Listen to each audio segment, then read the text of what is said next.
آیت اللہ العظمی سید علی سیستانی ایک عظیم المرتبت دینی پیشوا ہے۔ نہ صرف عراق بلکہ دنیا بھر میں ان کے کروڑوں مقلدین ہیں۔ موصوف کا تقوی، ان کا علم، ان کی دانشمندی اور فہم و ذکا نے بے شمار مسلمانوں اور غیر مسلمین کو ان کا مرید اور مقلد بنا دیا ہے۔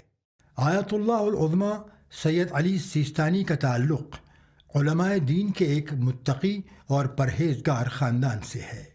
انہوں نے استدلال پر مبنی علوم اور دینیات کی تعلیم کئی ممتاز اور نامور علماء دین سے حاصل کی۔ ان کی پرورش اور تربیت ایک مثالی نوعیت کے حامل دینی اور مذہبی خاندان میں ہوئی۔ موصوف کے والد کا نام سید محمد باقر تھا اور ان کے جد امجد تھے مشہور شخصیت سید علی۔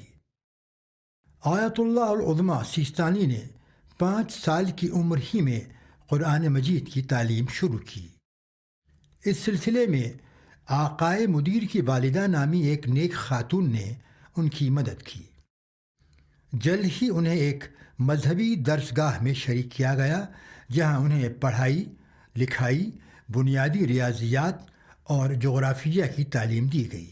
مرزا علی آغا ظالم سے خوش نویسی کا ہنر سیکھنے کے بعد وہ درسگاہ سے فارغ التحصیل ہوئے۔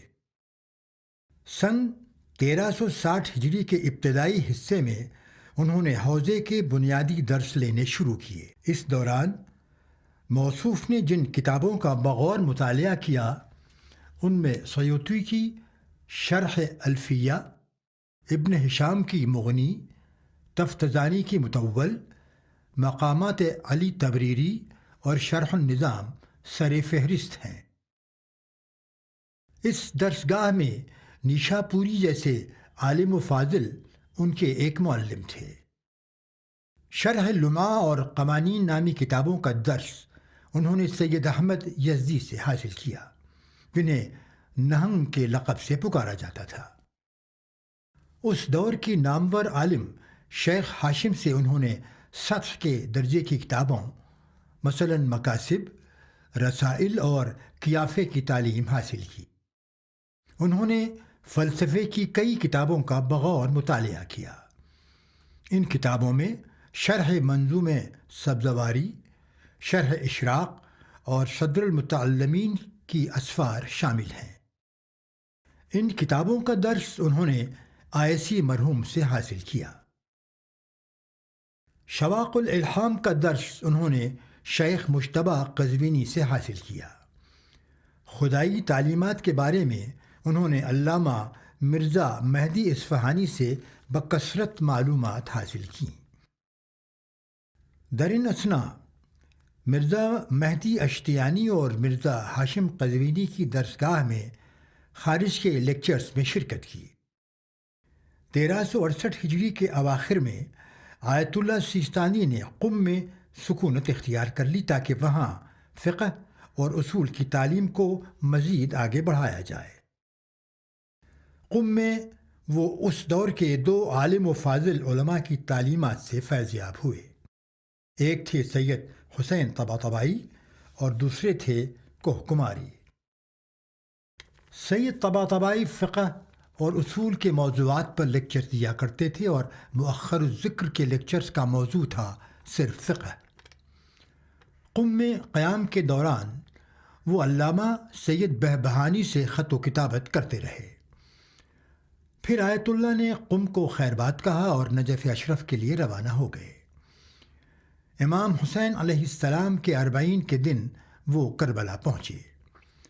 نجف اشرف پہنچ کر انہوں نے آیت اللہ خوئی اور شیخ حسین حلی کے لیکچرز میں شمولیت شروع کر دی۔ لیکچرز کا موضوع فقہ سے مربوط تھا۔ یہ سلسلہ عرصے دراز تک جاری رہا۔ ساتھ ہی ساتھ وہ آیت اللہ سید محسن الحکیم اور آیت اللہ شہرودی کے لیکچرز میں بھی شرکت کرتے رہے۔ سن 1380 ہجری میں وہ اپنے وطن مشہد کے لیے روانہ ہوئے تاکہ وہیں قیام پذیر ہو جائیں۔ اسی سال آیت اللہ خوئی اور شیخ حلی کی طرف سے پروانہ جات جاری ہوئے اور تصدیق کی گئی کہ آیت اللہ سید علی الحسینی السیستانی اجتہاد کے درجے کو حاصل کر چکے ہیں، یعنی دینی معاملات میں قانونی فیصلے صادر کرنے کے قابل بن چکے ہیں۔ اسی دوران شہرت یافتہ عالم شیخ آغا بزرگ تہرانی نے سند جاری کی اور علم رجال کے میدان میں، یعنی پیغمبر اسلام صلی اللہ علیہ وآلہ وسلم کی احادیث بیان کرنے والے محدثین کی سوانح حیات کے علم کے تعلق سے آیت اللہ سیستانی کی مہارت کی سراہنا کی گئی۔ سن 1381 ہجری میں وہ نجف اشرف لوٹ آئے اور فقہ کے موضوع پر لیکچرز دینے کے ساتھ ساتھ ریسرچ کا کام بھی شروع کیا۔ کہتے ہیں کہ حوزہ نجف کے کچھ پروفیسرز نے آیت اللہ خوئی کو مشورہ دیا کہ وہ مذہبی حاکم اعلیٰ کے عہدے اور نجف کی دینی درسگاہ کے ڈائریکٹر کے لیے کسی عالم کو تیار کرے۔ لہذا آیت اللہ العظمیٰ سیستانی کو ان کی قابلیت، صلاحیت، موزونیت، ان کے علم اور بے داغ کردار کو مد نظر رکھ کر منتخب کیا گیا۔ اس طرح امام خوئی کی زندگی ہی میں مسجد خضرہ میں نماز جماعت کی قیادت آیت اللہ سیستانی کے سپرد کی گئی۔ یہ سن 1408 ہجری تھا۔ آیت اللہ سیستانی سن 1414 ہجری تک اپنا فرض نبھاتے رہے اور پھر اس مسجد کو بند کر دیا گیا۔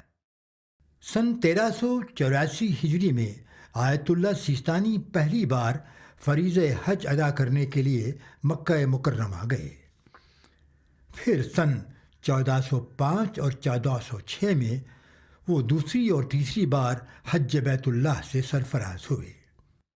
آیت اللہ سیستانی سند یافتہ اجتہاد ہیں۔ وہ ایک مثالی نوعیت کی ذہانت کے مالک ہیں۔ علماء اور محدثین کی سوانح حیات پر انہوں نے بہت باریکی سے ریسرچ کی ہے۔ حوزے کے علومی موضوعات کے نظریات سے وہ بخوبی واقف ہیں۔ علوم کے میدان میں آیت اللہ سیستانی اور شہید محمد باقر صدر کے درمیان ہمیشہ مسابقہ رہا۔ اس امر کی تصدیق آیت اللہ خوئی اور علامہ شیخ حسین حلی نے بھی کی، جنہوں نے سن 1960 میں 2 الگ الگ سرٹیفکیٹس کے ذریعے آیت اللہ سیستانی کے درجہ اجتہاد کو پہنچنے پر تصدیق کی مہر ثبت کی تھی۔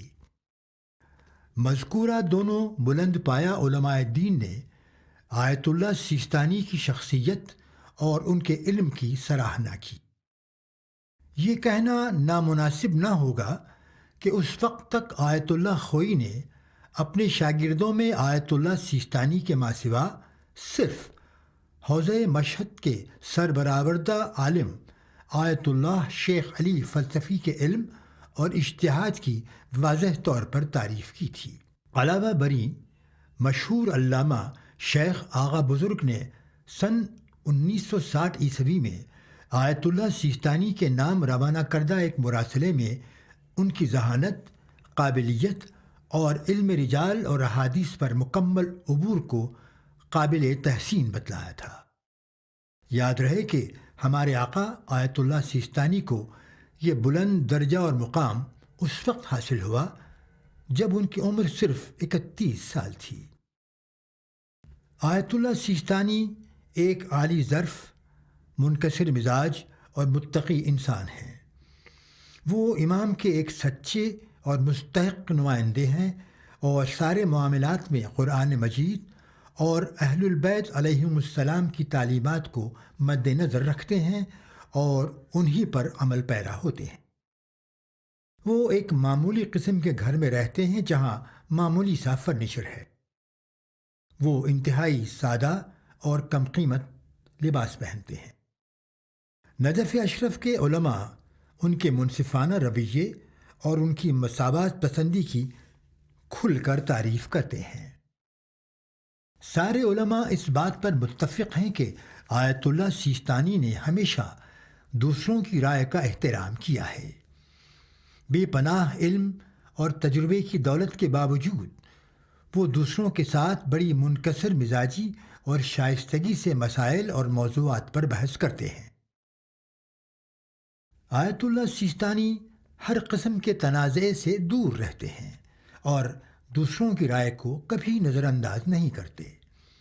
ان کی بات چیت میں انکسار اور نرمی صاف نظر آتی ہے۔ وہ ہر عالم کو بڑی عزت اور احترام کی نگاہ سے دیکھتے ہیں۔ آیت اللہ سیستانی ہمیشہ اپنے طلباء کو سوالات پوچھنے اور دقیق ریسرچ کرنے کی صلاح دیتے ہیں تاکہ سچائی کی منزل تک پہنچا جا سکے۔ ان کا اصرار ہے کہ دوسرے علماء دین کا مکمل احترام کیا جائے۔ آیت اللہ سیستانی صرف ایک فقیہ ہی نہیں بلکہ ایک اعلیٰ تعلیم یافتہ شخصیت ہیں۔ وہ اکثر و بیشتر معاصر علوم اور معاشروں سے بخوبی واقف ہیں۔ ان کی رائے اور ان کے خیالات موجودہ دور سے ہم آہنگی رکھتے ہیں۔ انہیں بین الاقوامی سیاسی اور اقتصادی حالات کا پورا علم رہتا ہے۔ نجف اشرف کے کچھ اساتذہ کا کہنا ہے کہ آیت اللہ سید نصر اللہ مستنبط کی وفات کے بعد کئی علماء دین نے آیت اللہ خوئی سے گزارش کی تھی کہ وہ مذہبی حاکم اعلیٰ کے مقام کو زندہ اور پر اثر بنائے رکھنے کے لیے حوزہ نجف کی کسی اہم شخصیت کا انتخاب کریں۔ آیت اللہ خوئی نے بالکل صحیح طور پر سید علی سیستانی کو ان کی دانشمندی، غیر متزلزل پالیسی، خوش اخلاقی اور ان کے علم اور دیگر خوبیوں کو مد نظر رکھتے ہوئے منتخب کیا۔ اب آیت اللہ سیستانی اسی محراب سے نماز پڑھانے لگے جہاں سے آیت اللہ خوئی اپنی زندگی میں پڑھایا کرتے تھے۔ ساتھ ہی ساتھ آیت اللہ سیستانی نے آیت اللہ خوئی کے مدرسے میں تحصیل علم بھی شروع کر دی۔ ایک مدت بعد انہوں نے آیت اللہ خوئی کے رسالے کے بارے میں ایک مقالہ بھی لکھا۔ آیت اللہ سید ابو القاسم الخوئی کے جنازے میں جن 6 شخصیتوں نے شرکت کی ان میں آیت اللہ سیستانی بھی شامل تھے۔ مرحوم آیت اللہ کے نماز جنازے کی رسم بھی آیت اللہ سیستانی نے ہی ادا کی۔ آیت اللہ خوئی کی وفات کے بعد سیستانی ہی واحد مرجع وقت بن گئے۔ مرجع وقت کی حیثیت سے موصوف نے اپنے فرائض انجام دینے شروع کیے اور مسجد خضرا کے اسی کلاس روم میں لیکچرز دینے شروع کیے جہاں مرحوم آیت اللہ خوئی پڑھایا کرتے تھے۔ آیت اللہ سیستانی کے مقلدین کی تعداد میں دن بدن اضافہ ہونے لگا، بالخصوص عراق، خلیج فارس اور بر صغیر ہند کے علاقوں میں۔ سارے عالم اسلام کے علماء اور مجتہدین میں آیت اللہ سیستانی کو ایک نمایاں اور بلند مقام حاصل ہے۔ نجف اشرف اور قم کی درسگاہوں میں موصوف بہت زیادہ اہمیت کے حامل ہیں۔ آیت اللہ سیستانی نے درجہ خارج میں فقہ، اصول اور سوانح حیات کا درس 34 سال پہلے دینا شروع کیا تھا۔ انہوں نے مکاسب نامی کتاب پر بکثرت مباحثہ کیا اور لیکچرز دیے۔ علاوہ بری طہارت، عبادت، عدل، خمس اور فقہ کے دیگر موضوعات مثلاً تقیہ، الزام اور سود خوری وغیرہ پر بھی ان کے لیکچرز قابل تحسین تھے۔ اسلامی قوانین پر لکھی گئی ان کی کتاب شریعت اسلامیہ اخلاقیات اور روحانیت کے تعلق سے دنیا بھر کے مسلمانوں کے لیے مشعل راہ اور ہدایت نامہ بن گئی ہے۔ اس عظیم عالم اور مسلک اہل البیت کے پیروکار نے ISIS اور جبہت النصرہ جیسی شیطانی دہشت گرد تنظیمات کے ہاتھوں عراق کو ٹکڑے ٹکڑے ہو کر منتشر اور تباہ ہونے سے بچانے میں بڑا اہم اور نمایاں کردار ادا کیا ہے۔ ایک ایسے وقت میں جب شیعہ سنی اتحاد دشمنوں کی خطرناک سازشوں کا شکار ہو کر پارا پارا ہونے کی دہلیز پر تھا، آیت اللہ سیستانی نے دونوں کو متحد ہونے کی پرزور اپیل کا دلیرانہ قدم اٹھایا۔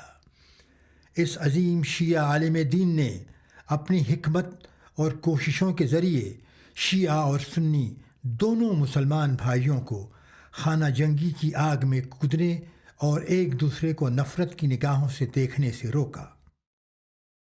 آج کے دور میں جب دشمنان قوم مسلمانوں کے درمیان پھوٹ پیدا کرنے کی کوشش کر رہے ہیں، انہیں ایک دوسرے کے خلاف نفرت کا زہر پھیلانے میں سرگرم ہیں، ایسے میں یہ متقی عالم دین اپنے عمل اور قرآنی تعلیمات اور اہل البیت کی ہدایات کے ذریعے بڑی بہادری کے ساتھ اسلام کا دفاع کر رہا ہے۔